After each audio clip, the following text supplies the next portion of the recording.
Welcome back. Welcome back. Before we get Morgan, you want to say anything? Yo, what's up, everybody? Y'all know who it is. Okay. Metro Meta. All right. And before you begin, let me just introduce. We are. This is the Super Flow Bro podcast, Volume 3, Episode 14.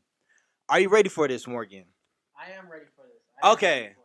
I am your host, Marcus Flowers. One Marcus Flowers on all social media platforms, aka Flow, aka Call Me What You Want, just don't call me lazy, aka Going Arenado, aka Mr. Corsfield, aka That Must Be Jam, cause Jelly don't give it up like that, aka My Player will beat the brakes off your My Player, aka Come Get These Hands in Injustice 2, aka Sasha Banks loves me on the low, aka More Sneakers in the League, aka Hold Up, Wait a Minute, Let Me Put Some Pimpin' in It, aka The Dog Whisperer, aka My Greatest Fear is Having No Fear, aka I Survived Eating a Popeye's Biscuit Without Having a Drink, aka Sky's the Limit, aka Catch Me in 5 points doing hood rat things while on my shift, and I am joined by none other than Wow, that was a lot. Did I hear dog whisper in that? Dog Mister, Whisperer. I don't like dogs. Dog Whisperer. I'm gonna keep it simple. Y'all know who it is. Metro Meta, the one who will, the one who will rise above. Okay, and like I mentioned earlier, this is Volume 3, Episode 14 of the Super Slow Blow podcast. And before I begin, we have been a little slow with the content just because our father passed away. Uh Rest well to Mac Flowers, aka Big Flo, aka Agent Flo, aka I can't say your nickname because you don't like it. So yeah, rest well and everything, but let's just jump right in. Are you ready? Yep, Okay, so front porch. Did you see the did you see the new Power Rangers movie that came out about 2 or 3 years ago? I did, and I love that movie. Okay, so according to many, um it is going to finally have a sequel. How do you feel about that? I'm excited beyond all reproach. I love that movie. Everybody thought it was cheesy. It was everything I wanted in a Power Rangers movie. I wanted a sequel 5 minutes after walking out of the original. Okay, so it was announced by Hasbro CEO Brian Goder recently. He revealed in a financial call that Hasbro and Paramount Studios are currently discussing a new Power Rangers film. And spoiler alert, if you guys didn't see that ending credit, it was the Green Ranger Tommy being introduced to the detention. So that's gonna be something to look out for. I'm very excited for it if this is true, if it does go through, because I'm one of the few that actually enjoyed this movie. I actually watched it a few weeks ago. I thought it was good. I thought all the characters were solid. I liked the way they did the color change. I really enjoyed it. Yeah, it was super good. It's exactly what you want out of a teen movie. Like it was something like off of CW with a bigger budget, and that's exactly it's what we want with the Power Rangers movie. We want it to be cheesy. We don't want some in-depth character drama. And just looking at like some of the stats they had on it, it had a 48% review aggregate. I mean, I don't put any a lot of stake in reviews for certain reasons, but it made 142.3 million off of 105 million budget. That's still $40 million worth of uh, profit. So that's not actually too bad. No, it's not. It's actually very dope. So yeah, look for more news regarding that. Moving on. Have you seen this is super awesome. Have you Morgan, have you got a chance to visit the Captain Marvel website? I saw a screen cap of it. This '90s looking. Oh gosh, that brings me back to that old. Do you remember that old math racer game I used to play on mom's computer? Yes. Yeah, that's what this reminds me of. Okay. So Marvel's next big superhero movie is Captain Marvel, and unlike most of the franchise's films, This one is set in the 1990s, and Marvel has launched a website that fits the time frame, a throwback to the web design of the era, complete with awkward animations, fonts, and colors. And so, if you visit the website, it feels like a 1990s website.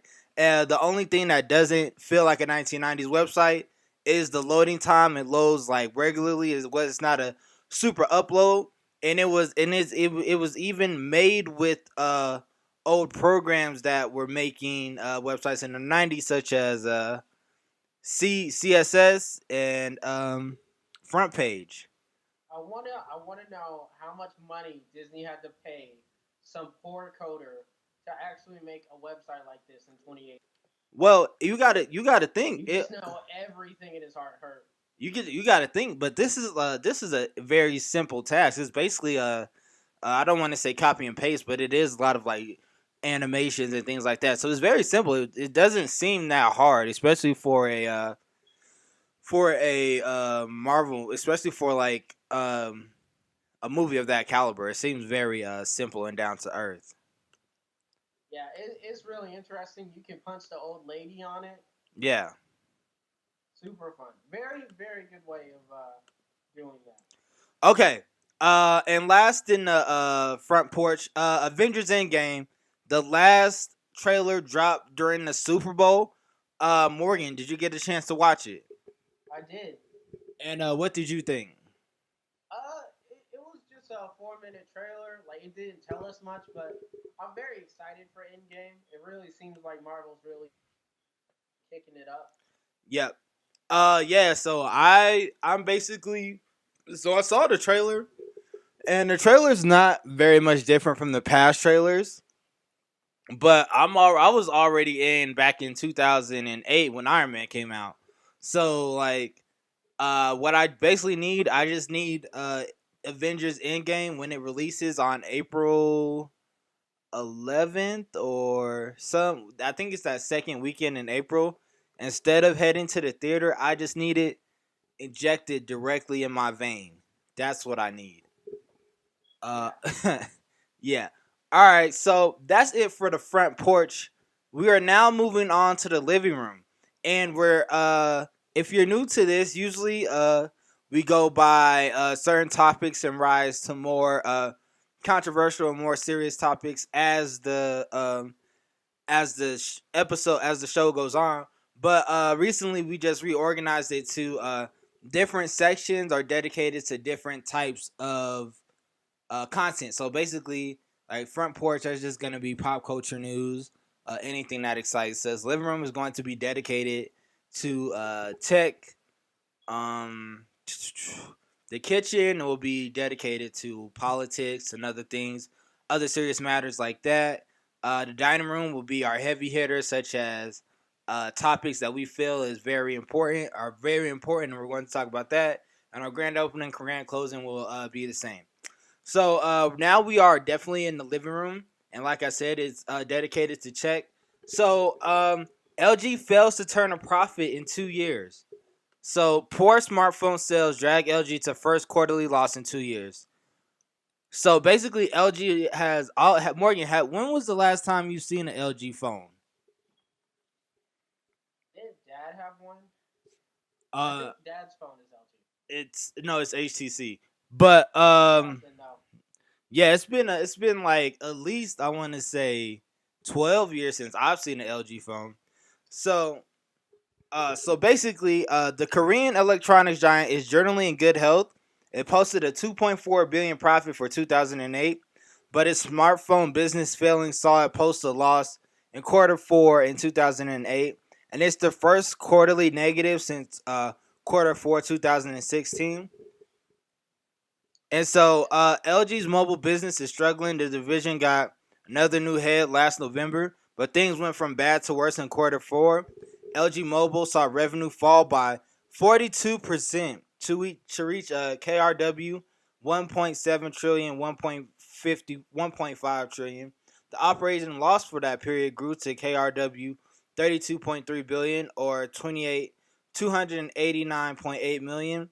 And so yeah, so over the full year, LG Mobile posted 700 million dollar loss. But the company Yikes. claimed things are improving thanks to better material, cost controls, and overhead efficiencies based on the company's platform modularization strategy. So basically, LG needs to not focus on mobile and instead focus on their bread and butter, which is televisions and other electronics that aren't necessarily mobile. But I feel like the same Right. thing that's hurting LG is the same thing that's hurting Apple, and it's just that they're not being innovative enough. So when you keep on producing the same type of product year after year, cycle after cycle, like customers are going to get tired of getting recycled product. They're going to look for the next big thing. And unfortunately for LG, they just don't have the public's trust to the point that Apple does, and that's where I feel they got hurt at.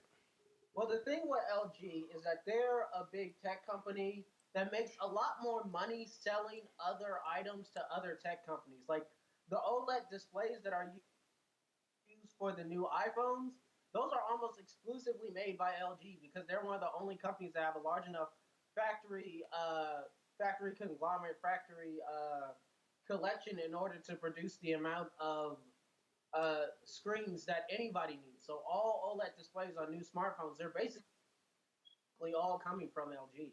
So if I was them, I'd honestly you cut off the mobile market and you go into developing stuff for individual tech companies. You build more factories for OLED displays. You start developing new chipsets, maybe working into developing a new processor, and you probably make a whole lot more money. Yeah, no, definitely. I do think they need to just re-strategize their whole focus when it comes to making mobile products. And I even just like what you said, I say focus more on some of like the glass and other things of that nature that you can sell to like the Apples and the HTCs and all that, because you just they don't have the sauce right now basically.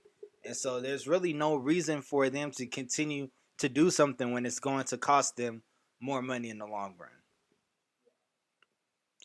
All right, moving on. So the FaceTime bug, Morgan. I know you don't have a Apple device, so recently the Apple rolls out fix for FaceTime eavesdropping bug. So the software update iOS 12.1.4, they were rolled out to iPhones, iPads, and Mac computers this past Thursday. And there was a bug in action that went viral on social media, and they're actually Apple is actually paying the teenager who found the bug. They're giving him they haven't but they're paying the teenager money for that. But basically, White hat hacking. That's so where the money's at, y'all. so basically what he did was he basically went into he basically found out when you FaceTime somebody and they don't answer, you could hear them, you could hear their voice before they answered, and you could actually even start the FaceTime without them even knowing. So Morgan, you've never had this problem before, but I myself, when people FaceTime me, I was like, before whenever I get like a FaceTime call, I'm like, dang, I'm probably looking bummy. Like I'm probably like just a t-shirt and shorts, and like my hair's probably not cut. I don't have a wave. I don't have a do rag on. I'm just out here looking dusty. And then so basically, or I just like roll my eyes and groan like, ugh, what does this person want to do on FaceTime with me? So I would definitely when the bug went out, I didn't even update my phone, but I automatically just turned off FaceTime and was like, nah, I'm cool on all of that. But they seem to have got it fixed, but we'll see. We'll see as they keep going.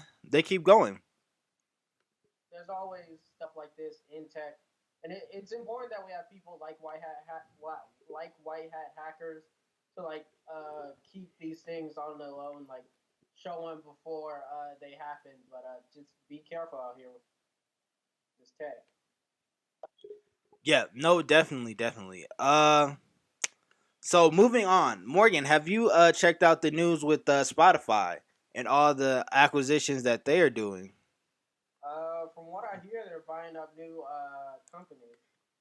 So basically, Spotify, the leading music streaming service site, they have bought two podcasting companies. They have bought Gimlet and they have also bought Anchor.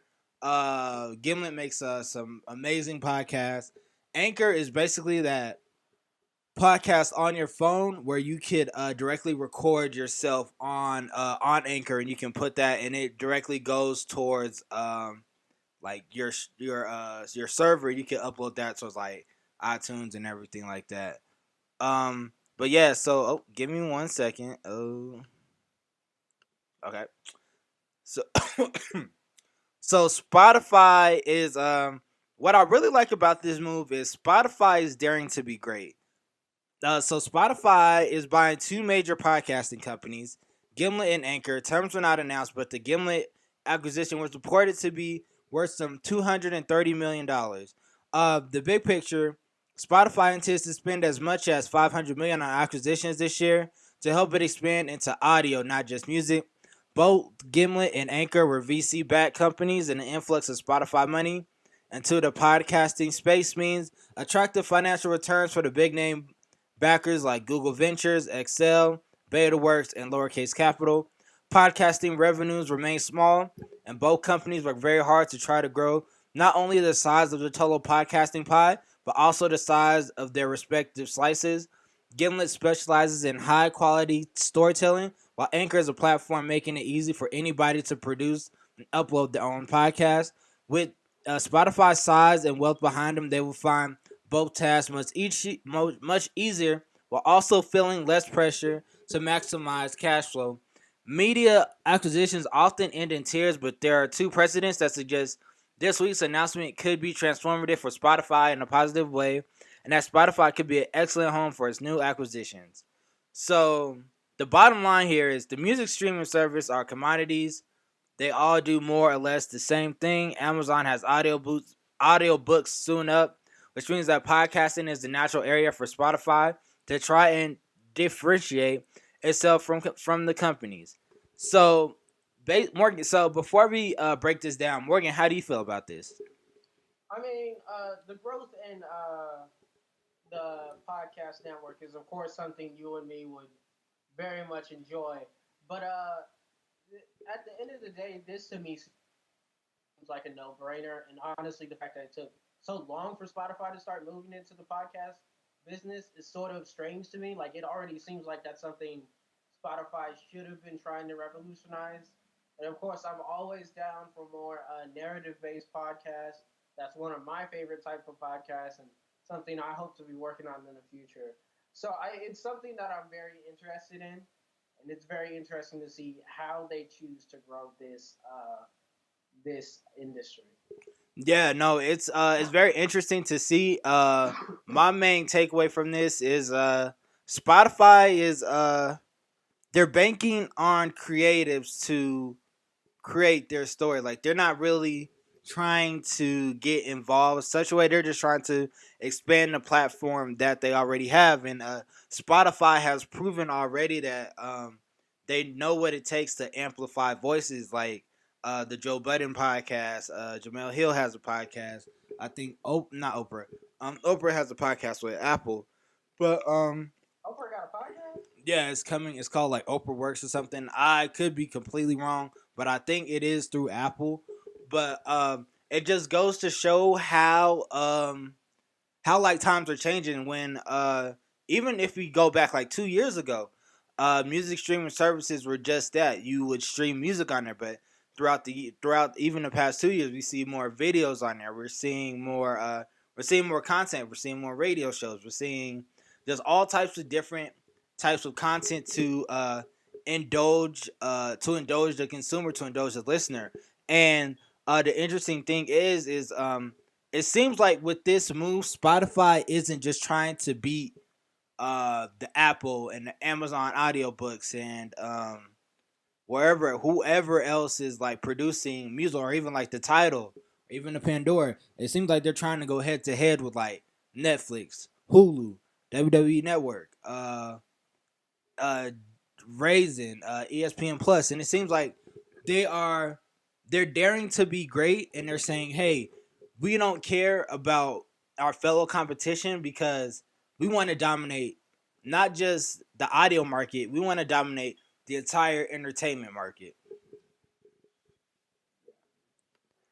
But On to the next story. okay, so Which one are you interested in? more More flame for the hot top. more this is slightly different, but more streaming battles. Hulu versus Netflix battle. Morgan, I know you do not pay for either, but have did you hear about the Hulu price change and the Netflix hike? Yeah, so Netflix raised their price, and as a competitor, Hulu of course lowered their prices. Of course, the competition that all the people on the internet love to talk about, like getting different things.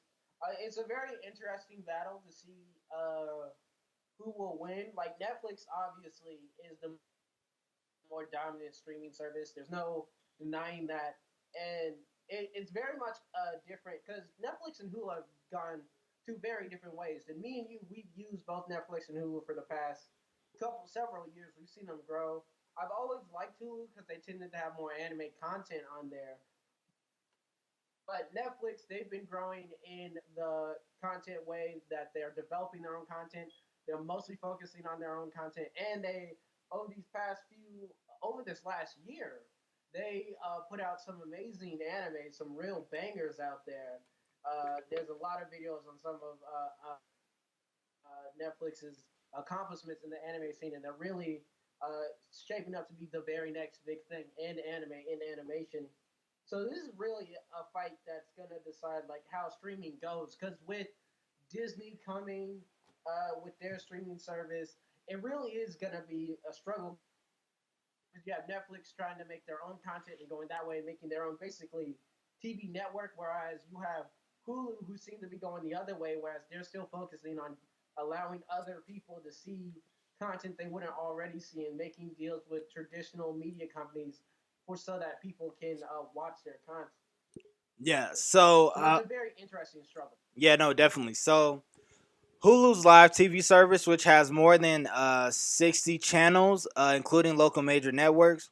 They are available in two flavors: $44.99 monthly for Hulu plus live TV with commercials, which is an increase from $5 monthly, and $50.99 monthly for Hulu plus live TV with no ads, an increase of $7 monthly.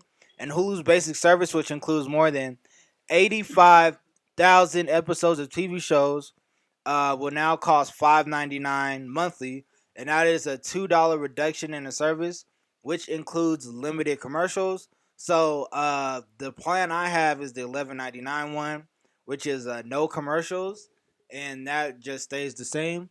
While Netflix, they are raising prices, and it raised prices from $12.99. Oh, it raised it from $10.99, well $9.99, $10.99 to $12.99. And while it's $7.99 non HD plan increased from $1 to $8.99, and Netflix $13.99 premium plan with four simultaneous streams and 4K rose $2 to $15.99. And those prices will kick in for current subscribers over the next 3 months. So my only thing with Netflix and Hulu is like I don't mind the price hikes just because with price hikes it comes better content, better shows, better TV, everything. So I think it's good. Yeah, definitely good. All right, and last thing, more Netflix news. So Netflix has paid big bucks for the Alexandria Ocasio-Cortez campaign, and it draws the top dollar from Netflix.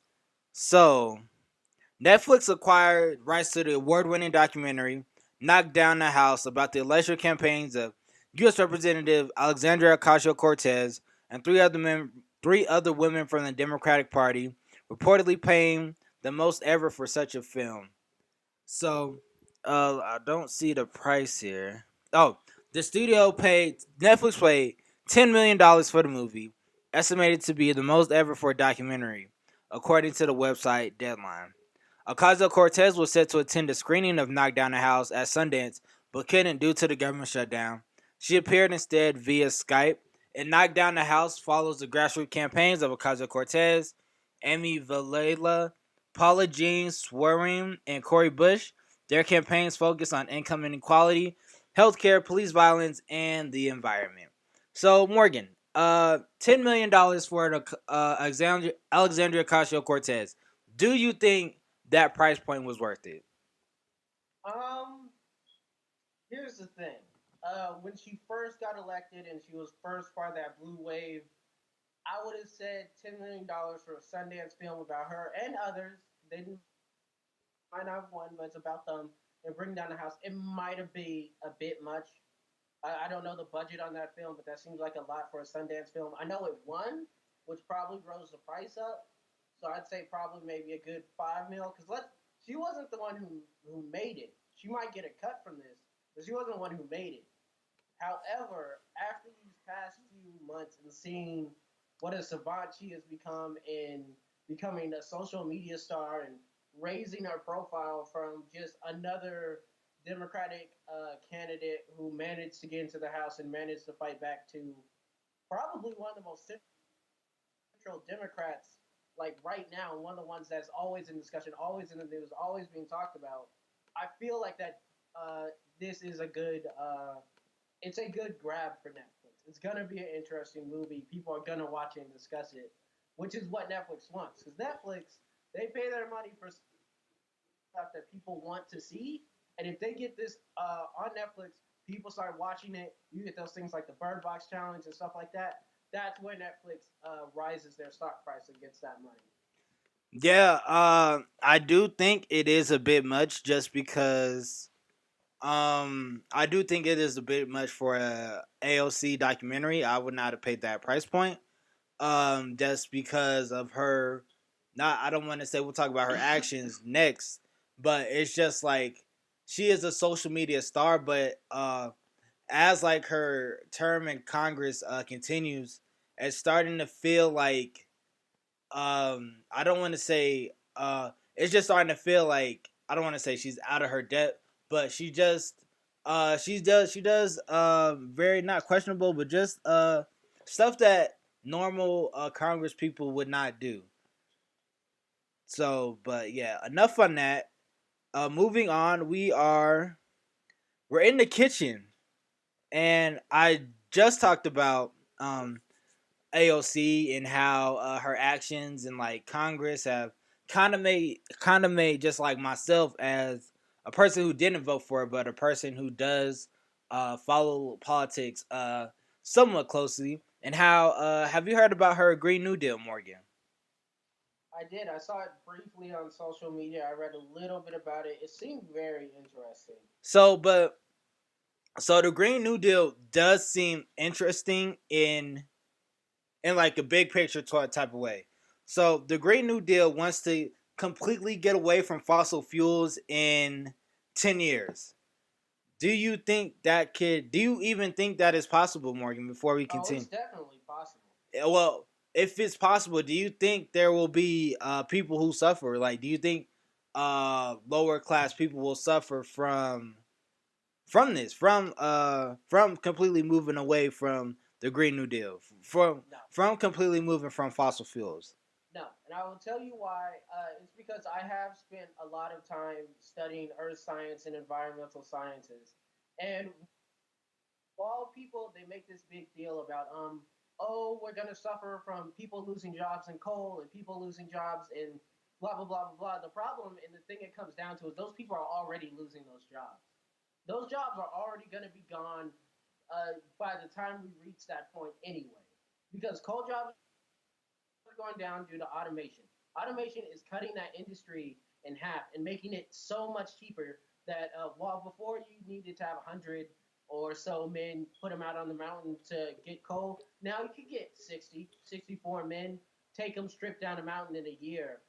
And the problem we're running into is that as automation comes, those are the first jobs automation is coming for. So when you look at green technology and green deals, the problem we're going to have is building up that industry to a point to replace those jobs. And in order to do that, you need to make a push for green. You Okay. need to take the subsidies that are in place. All right, so basically, I do think lower income people will be hurt, not in America, but like overseas, such as those oil rich companies, such as Venezuela, such as companies, not companies, countries whose entire economic infrastructure is entirely built on oil. So like when you're moving away from that, it's not just the top that's gonna be hurt. It's going to be the bot is going to be the lower class that feels the pain worse, which is why I do think something as the Green New Deal this drastically and the rollout of the Green New Deal has been very sloppy.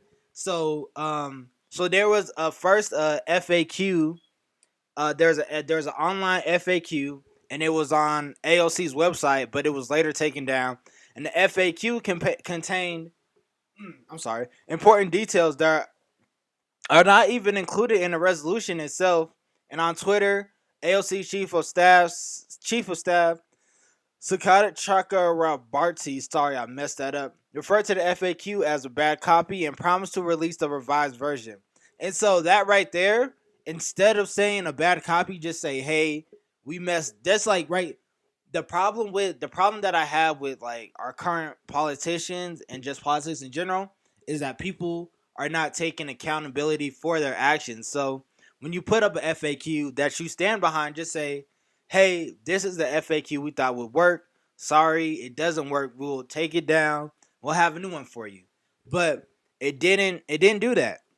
So, but there's good things about the Green New Deal that I love, such as retrofit all American buildings and factories to be carbon neutral, electrify all transportation, and switch the entire electrical grid to carbon neutral energy sources.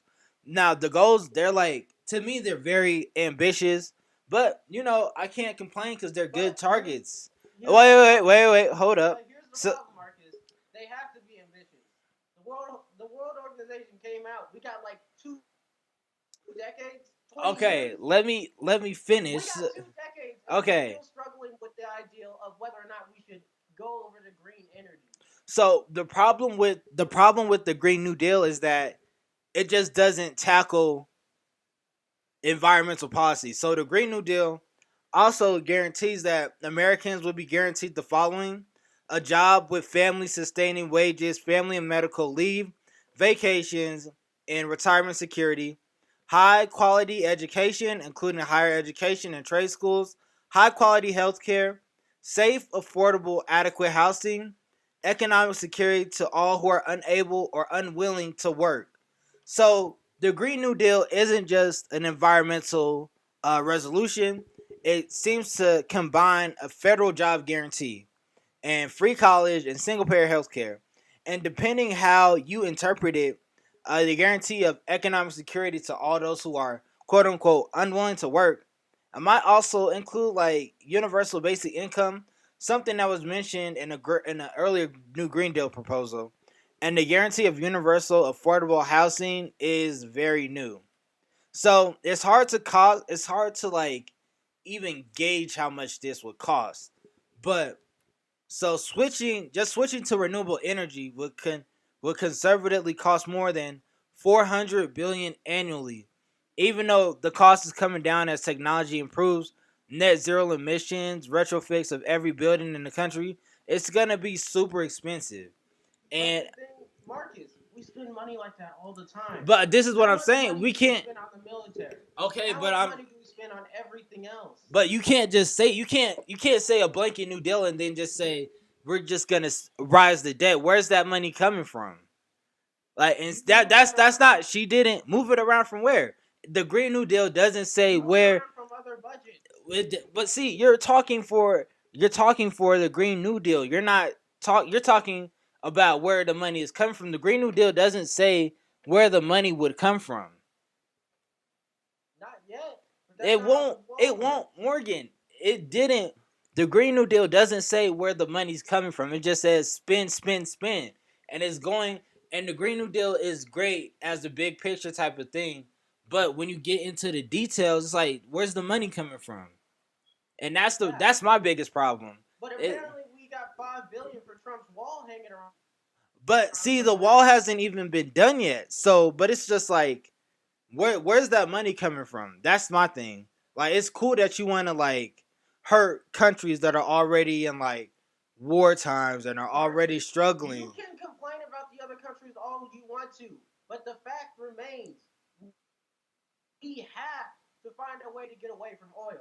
That's the fact. No, I believe that, but at the same time, it takes Morgan. But you have to understand, Morgan. Okay, but this is what you're saying. You're thinking from like, you're not thinking of a worldview. So let's just say America just stops getting oil from like Venezuela and Iraq and the Middle East. Those countries in the Middle East are going to be hurt. And I don't know if you know this, Morgan, but global warming, climate change, it affects the entire earth, not just the United States. So not only are you taking money and resources from those areas are going to be highly suggestive to climate change and to global warming. So there has to be suggestions to climate change. We spend $320 billion every year cleaning up its mess. Okay, but you're not okay, but you can't just, it's a delicate infrastructure. You can't just say, oh, we need to get off oil, we need to do it now. Yes, that is very important, but it takes time, it takes steps. And the Green New Deal is like, it's such a home run. We've been taking our times and steps though. No, but we haven't. And so that's why the Green New Deal is very ambitious in its thought process, in the resolution, but the small steps aren't there. It immediately jumps to, this is how it needs to be done. I don't care how we do it. There has to be steps involved to get to there. Like, you can't just like for example, you're about to graduate from college. Like, you didn't just show up like your first day on the yard like, yo, I'm finna graduate. It takes steps, it takes time. Like, you can't just throw out a home run and expect it to hit. Like, that just doesn't make sense. There needs to be something done. And those countries are gonna run out of money anyway. But they're oil rich, and you act like the United States is the only country getting money from them. So, like, that's what I'm saying. Like, you can't just say, like, even if America stopped using oil products, which we won't. Even if we don't use oil for fuel and for power, we'll still use oil to make things like plastic. We'll use it to make different things. Like, we're not gonna cut off all oil production. And even if we do, we're already the second largest producer of oil. We already mostly consume our own oil. We've already been cutting back on the amount of oil that we've been buying from these countries. Well, the Green New Deal is just not good. There needs to be a solid resolution that has more details.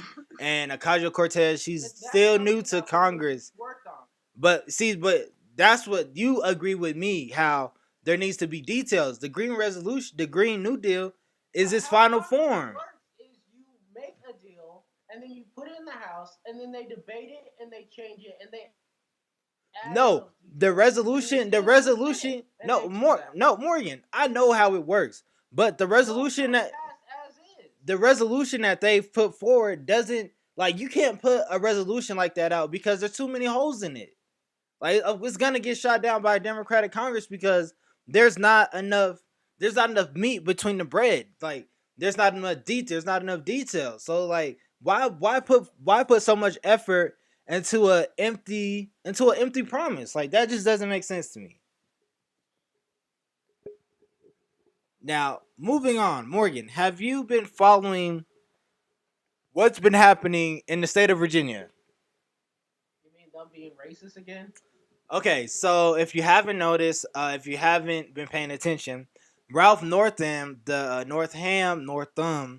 governor of Virginia, it recently came to light that he was posing in his medical yearbook. In medical school, he was about 25 years old, and he was either in blackface or he was wearing a Klansman KKK costume. And he said, "Oh, I don't know which one am I because it was so long ago." But in his reasoning, he said, "But I couldn't do that because I did blackface down in San Antonio impersonating Michael Jackson. And so there's that. Then we have Lieutenant Governor Justin Fairfax, who I once super admired because he sat out when Virginia honors Robert E. Lee and Martin Luther King on the same day. He sat out and said, "No, I'm not honoring Robert E. Lee. That's stupid. He's a loser," which I agree with. And it's recently come to light that he has two women come out and say, "Hey, Justin Fairfax sexually assaulted me." Not one woman, two women. And then Mark Herring, the attorney general, he also wore blackface one time. So basically, the top of Virginia is just a dumpster fire. It seems like pressure. Like I get like I'm trying to not be I'm trying to not be biased here, but it seems like the pressure has really been put on Justin Fairfax and many and it's a weird situation because I think like with politics, if you listen to this podcast, you know, I feel like if you betray the trust of the public, you don't deserve to be in office. Like that's just how I feel in general. But it feels like because Justin Fairfax is so young and he is African American, the pressure is mounting on him to resign. While Northam is like, nah, I'm good, but the other two may have to get out. And it's just like it's not fair. And it's just like some commentators and other journalists are saying, I can't believe Justin Fairfax won't just what Justin Fairfax did compared to like Mark Herring and Northam are worse than what they did, which is the blackface. And there people don't understand that there's pain seeing blackface, and there's definitely pain in sexual assault. I'm not saying one is worse than the other just because all wrong is wrong, but I do believe, like, I just believe, like, when women say, "Hey, he sexually assaulted me," you have to believe them. And so it would just for me, I would think all three would have to resign. Morgan, how do you feel? Yeah, it's a mess over there. Just Virginia's always been a mess. It's just another one of those states. But the problem I think we're running into now, and this is just something that's been confounded by this Me Too movement, which has done some really good things. And if you really want to see like the power of the Me Too movement, I'd watch Hassan Minaj's new thing on his new show on China, which was amazing. But you're running into politics where everybody in the line did something wrong, and you just have to keep going down and down and down and down until eventually we got to replace the whole new line. And so we're going to have to start building out our political system to deal with the fact that five people in line to run a state might need to be kicked out. Yeah, no, I definitely agree with that. Completely. But yeah, we'll see what happens. I think Fairfax will have to resign. I think he will resign. So, but yeah. So, moving on. Shutdown part 3, 4. How many shutdowns have been under Trump? I think Every single one. every I'm single trying. one we've had to deal with our shutdown, we've had a shutdown. I think it's been 2 or 3. I'm not too sure, but we are recording on a Sunday night, and talks about border security. They've once again broken down. The government has until Friday until the government shuts down again. So basically, the government basically has a week of running until they shut down again. Both sides once again refusing to budge. I actually it's been very commendable. It's been very commendable to see the Democratic Party. It seems like for once they're all sticking together. They're all not trying to budge on the wall. While Trump Mulvaney and his team like, yo, we need money for the wall. And it's very clear what I don't know if you've noticed this. It's been very evident to see what Trump is doing because um it's basically a political stunt The last shutdown, which lasted a month, was a political stunt. This one is a political stunt because it's going to write the narrative that when Democrats are in charge, they can't do anything. They don't know how to govern correctly, which is why you need to vote for Trump again. But it's very interesting because the longest government shutdown, it started under a Republican controlled Congress, Republican controlled Senate, and so it's just very interesting to see how this is playing out. I know, just like for myself and my family, the shutdown was hard for us, not on the financial level, but it was very hard for us when we couldn't do some of the services that we needed during an urgent time, which is why, like when our father passed, we couldn't bury him until I want to say a month later because everything was backed up. He was a military veteran, so everything was backed up at Fort Logan, and people couldn't, and bodies were just not. I don't want to say piling up, but people were like waiting to get buried. There was like a waiting list. We couldn't get access because he worked for a government agency. We couldn't get access to like his insurance and other important documents until the government was open again. So it's very. I get the frustration of people who are like, "Yo, I need the government to survive." Yeah, we do, and it's something that honestly, like you think about it as a country, it just seems strange. This is the biggest institution in America, the most important thing we got. It's our government. That's it. Like it's literally the people we pay to keep things running while we live our lives. And once or twice every single year, they just go, you know what? We're just not going to do our job. We're just going to shut everything down, and we'll figure it out later. Like this wouldn't go in any other company. Like people would be furious if a month from now Apple was just like, you know what, we can't balance our budget. We don't know if we want to make a new phone or if we want to make a new app. So what we're going to do is going to shut down for a couple weeks and we'll see what happens. Like this wouldn't work in any other industry. Yeah, no, it wouldn't. It wouldn't. All right, so going from a shutdown to a strike. So officially starting tomorrow, Denver Public Schools educators will go on strike. The last time Denver Public Schools educators went on strike, it was in 1994, and they're basically going on strike because they're not getting paid enough. The district has responded with different counter offers. It's been very trying to see just because I know a lot of educators, I know a lot of young educators, I know a lot of old educators. I know a lot of educators who are like in between, who are like 10 years in, 5 years in into their teaching career, and seeing them having to like decide to cross the picket line and do other things, it's very trying and it's very difficult. But my bottom line, just pay the teachers what you're not paying them this week. You could have just gave them what they wanted in the first place. Yeah, as someone who might go to teach in Denver, Colorado, it's very interesting story. But this is just a larger conversation we're having in America as a whole. Whereas we need to deal with the fact that we need to pay our teachers. We need to figure out a way uh, to uh, to give money to those teachers. Yeah, no, definitely.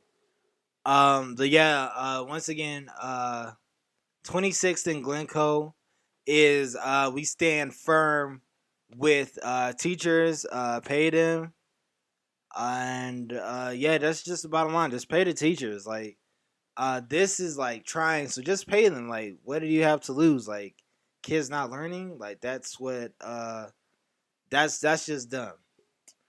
All right, but moving on, we're in the dining room. So Morgan, have you been checking? Did you see any of the antics that happened during the Super Bowl? I skipped the Super Bowl. I really did. I have a proud tradition of the past 4 years of not watching the Super Bowl.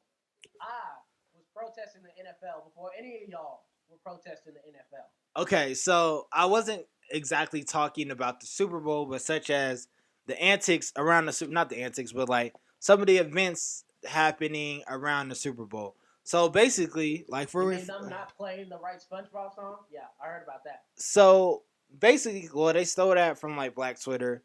Um, but basically, so like for example, um, strippers. I don't know the correct name.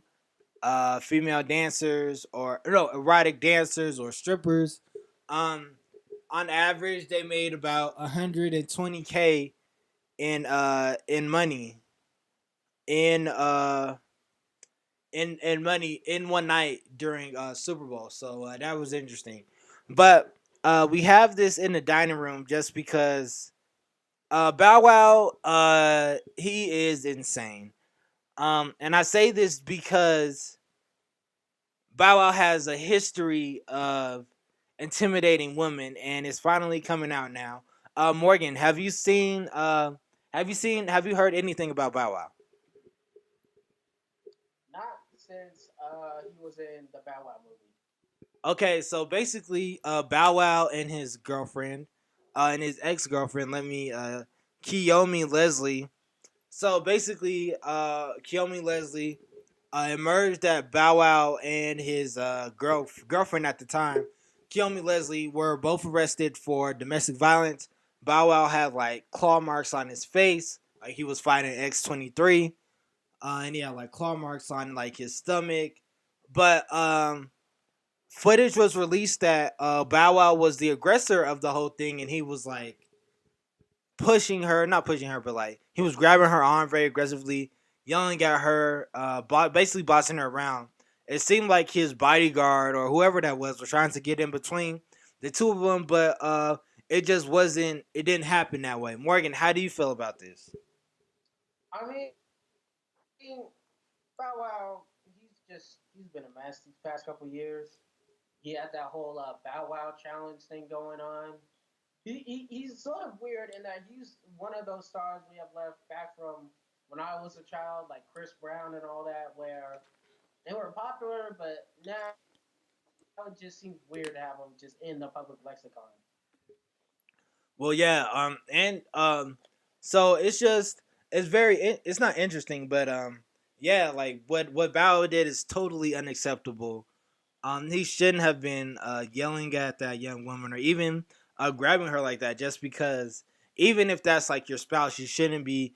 You have no right to put your hands on your spouse in that type of manner. Like it's just like I don't want to say you're too old for that, but that's just something. That's just a value that you need to know. And even Erica Mena, Bow Wow's ex fiance or yeah ex fiance said that Bow Wow had domestic abuse tendencies.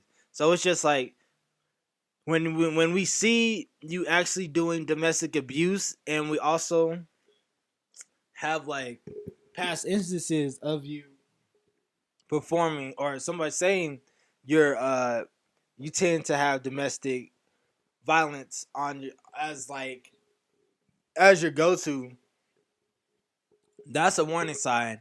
And I will say I don't believe in cancel culture because nobody's ever really canceled, but yeah, Bow Wow needs to go.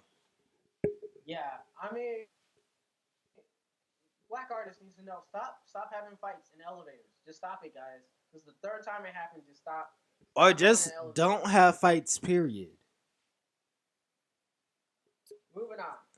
Jussie Smollett. So do you know who Jussie Smollett is? I know he on Empire. Okay, so Jussie Smollett, it's a crazy story.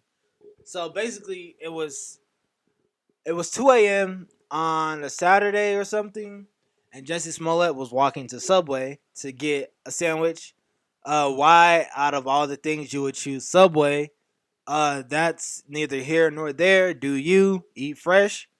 But he said he was jumped by two white men wearing MAGA hats and screaming MAGA, and this is Trump's country now. And they choked him with the noose. They poured bleach on him. And they beat him up. But he picked up his Subway sandwich, still ate it. So the whole story seems kind of wrong. He instead of calling police first, he called Lee Daniels first. So it seems like there's a lot of holes in his story. However, I personally, if it is true, like I do believe he got beat up. I don't know if it was necessarily Trump supporters or MAGA supporters, but if it is, they need to be condemned. But if it's not, I think Smollett should just come out with the truth and say this is what's really happened. Yeah, definitely. And if he lied, this is going to be a major problem for the more progressive community. So he needs to get his stuff straight. Yeah, no, definitely, definitely. Are we gonna talk about the Grammys? I want to talk about the Grammys. Here, talk about the Grammys. All right, so the Grammys are on right now. We're seeing a lot of news stories. Childish Gambino won. I believe it was. Let me see. I believe it was Song of the Year or whatever. A lot of people said Lady Gaga should have had it. BTS performed, so super surprising. Well, they did super well. They launched a new Aladdin trailer, and they showed Will Smith in his genie CGI makeup, and I might be down for them to take that out. Might, it looks very strange. Have you seen it? No, I have not seen it yet. You gotta see it. Ariana Grande won Pop Vocal of the Year. No surprise there. Ariana's really brought herself up this year. Like I've been really impressed with how much she's been able to build her career this year. As someone who's seen her grow from the years, but just the performances and everybody looks interesting. But the Grammy scene seems like a lot of fun. Somewhat. Cardi B, uh, Cardi B performed. Always nice to see her out here, showing off that money, building up towards the culture. But that's the Grammys. Okay, very cool. So, grand opening, grand closing. So if you do not know, well, I am African Methodist Episcopal. Morgan, are you AME as well? Yeah. Okay. So today is the we're recording on the Sunday.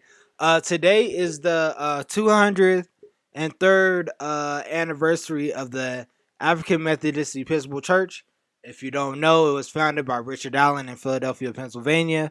The AME Church has long had its pulse on the culture throughout the years, from even like voting rights, the civil rights movement, even the civil rights movement, even economic inequality. The AME Church has really tried to make sure that all families are supported. Yeah, I just today I just really wanted to talk about what the AME Church has meant to me, to grow up in it, to raise in it. I realized the importance of not only Christian values but just values in general, the importance of community and helping one another out, and not to judge. And then even the MLK, don't judge a person by the color of their skin, judge them by their actions. And so, one of the biggest takeaways from the AME Church that I've just received, that I've just got in life, is just to treat everybody well, treat everybody with respect. Yeah. Founders Day is super interesting to me. The AME history and the AME Church is something that's super interesting. And if you are interested in American culture, American history, it is something you should definitely look into. They've really been the church in general has really been a force for a force of change in culture in the African American community as a whole. Yeah, no, definitely, definitely. So, quick, so we're recording on a Sunday. This is getting released on Tuesday, as well as Dust Off the Cartridge. Morgan, do you have anything coming up the pipeline? Not now. Not I have a very packed February. As many of you guys know, I am an education major, and this semester I'm starting my teaching experiences starting tomorrow at 8 a.m., which is going to be super fun. So I'm going to be a bit busy writing lesson plans and working on reflections for, for that in February. But I will see if I can get a video out if I have a chance. But definitely check out the past videos I have made. One on Horizon Zero Dawn. I did a retrospective on Steven Universe after the last season finale. And also check out my Kingdom Hearts video. If I have time, I've been playing Kingdom Hearts 3. I will also see if I can get a review out for you on that. But that's all I have in the pipeline. All right, and once again, thank you for listening. You can follow me on all social media platforms at one Marcus Flowers. Follow Morgan on all social media platforms at MetroMeta26. Follow us on Twitter at 26NG. Follow us on Instagram at 26 and Glencoe. Follow us on Facebook at 26 and Glencoe Media Network. Yeah, we have a very exciting 2019 coming. So just stay tuned. Thank you for your patience and waiting on us. Sorry it's been so long, but like I said earlier, we had a death in the family of our father, so we had to take care of that. Make sure we were right, spiritually, mentally, and physically. So, anything else to add, Morgan? Like, comment, and subscribe. Yep. And until next time, peace.